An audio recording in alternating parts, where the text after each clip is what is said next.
What the fuck is up, everyone? Prison Meddler here. Today I'm gonna do something fun here.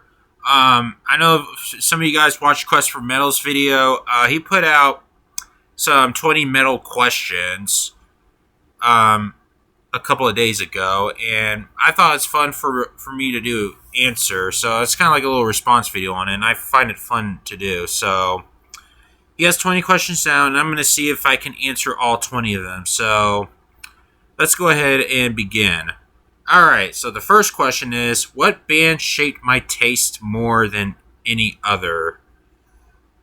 I'm going to have to pick Iron Maiden. I would probably say it's probably shapes my taste a lot more than the others. I'd say they're probably the most consistent traditional heavy metal they've ever put out. A lot more consistent than Black Sabbath or Judas Priest ever was. I mean, I guess you could say the same thing about Motorhead, but nah, I have to go with Iron Maiden. A band that sounds better live than on record. Oh, man. That's kind of tough. Because there are some that don't sound as good. I mean, it kind of depends on the songs, you know. But, I can't afford to go to live shows, to concerts, but I may have to come back to that. What's an album that rewards repeated listens? Ooh. I guess Children of Bodom's Follow the Reaper. That's an album that listens to on repeat nonstop. If I could recommend one album to a non-metal fan, what would it be? I would say the Black Album by Metallica.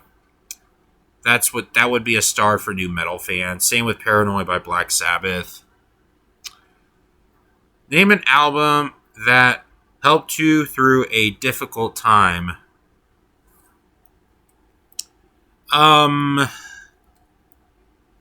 There are some, but I would have to pick.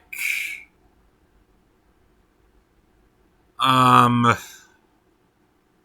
have to pick The Valley by Whitechapel.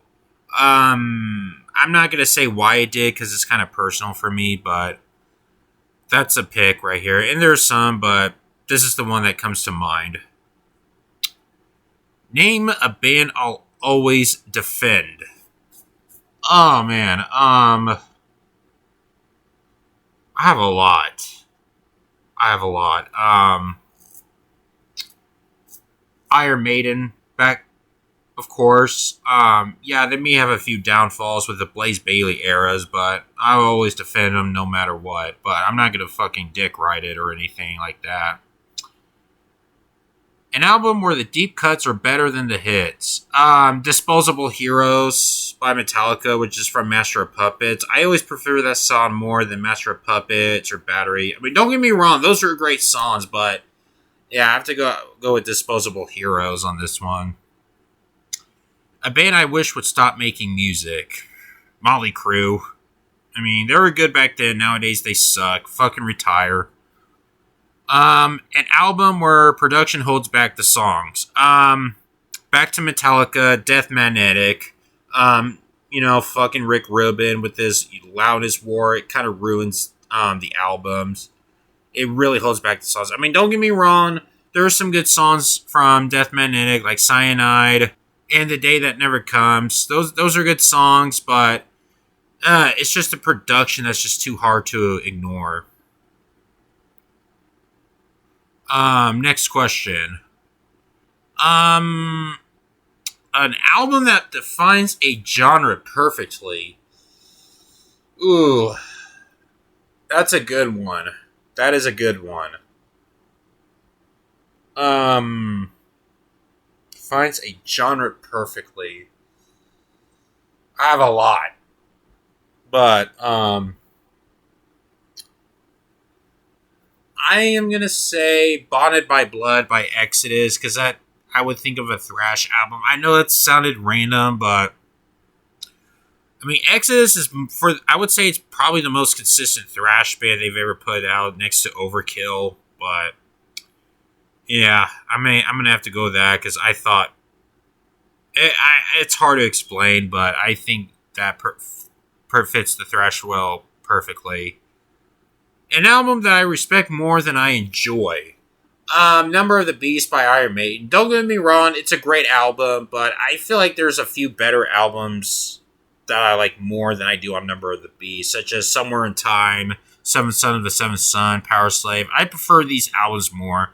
I mean, don't get me wrong, I do enjoy Number of the Beast, but I prefer the other albums more. Name a band where the side project rivals the main. I'm gonna have to go with Palms, which fits with Deftones and ISIS. It's very underrated. If you haven't listened to it, go check it out. Best metal band I've discovered by accident. Okay, that's a really good one too. Oh man, damn, I may have to come back to that one too. I guess Code Orange. I mean, I've discovered it, but I end up loving it. I think it's their 2020 album. What is it called? I may have to look. Underneath. Yeah, that's the first album I listened to, and I really liked it a lot. And then I heard Forever after that, and I ended up enjoying them. Dillinger Escape Plan is another one I've discovered by accident. And Car Bomb. Car Bomb. There we go. Car Bomb is the main one. I ended up loving them.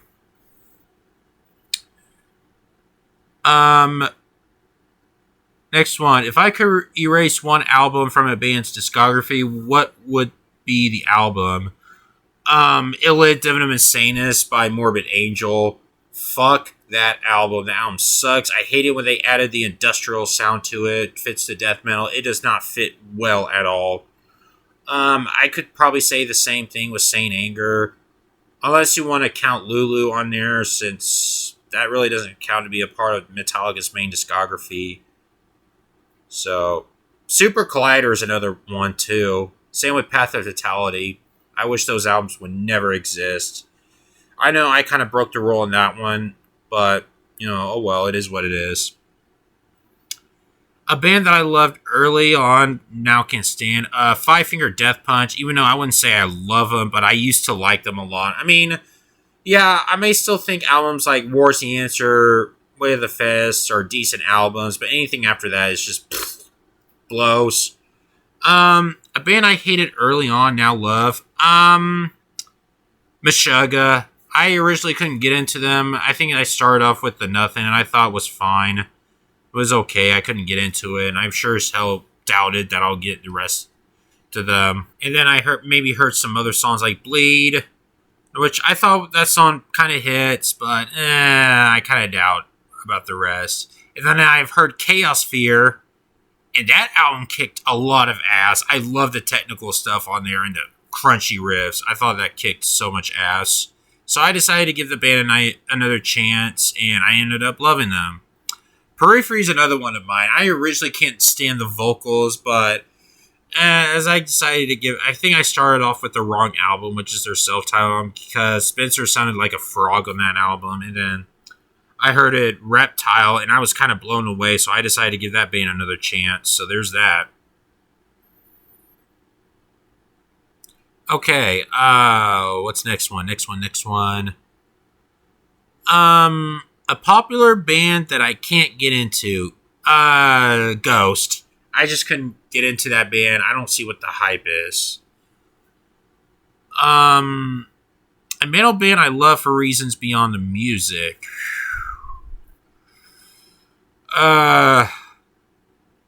Ooh. I would say probably all of them. I love for reasons beyond the music. Ooh, that is a tough one. I may have to come back to that. My favorite album before I got into metal. Ooh, that's another good one.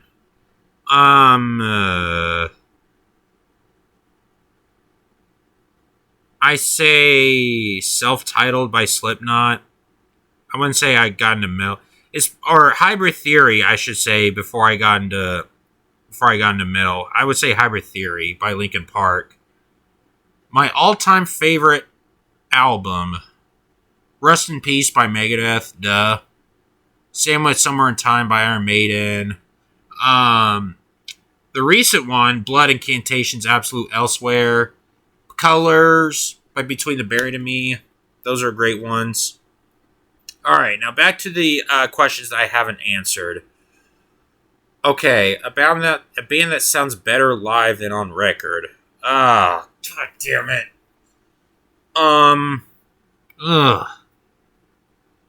Sounded better. I guess King Crimson maybe, or Tool. Yeah, Tool's one. I mean, don't get me wrong, they sound great on records too, but I thought they were outstanding live. Now, where's that one? I know there's another one that I haven't answered. A popular that I love for reasons beyond the music. I'm going to have to go with Iron Maiden for this one because the music is just outstanding, so I may have to go with that. I don't know if that's the right answer for you, but oh well. Alright, guys, I guess I answered all of it, so yay, I won. Hopefully. So, yeah, guys, I'll put on the questions in the description if y'all want. So that's all the questions. So, anyways, guys, hope you guys enjoyed it. This was fun, and I'll see you guys next time.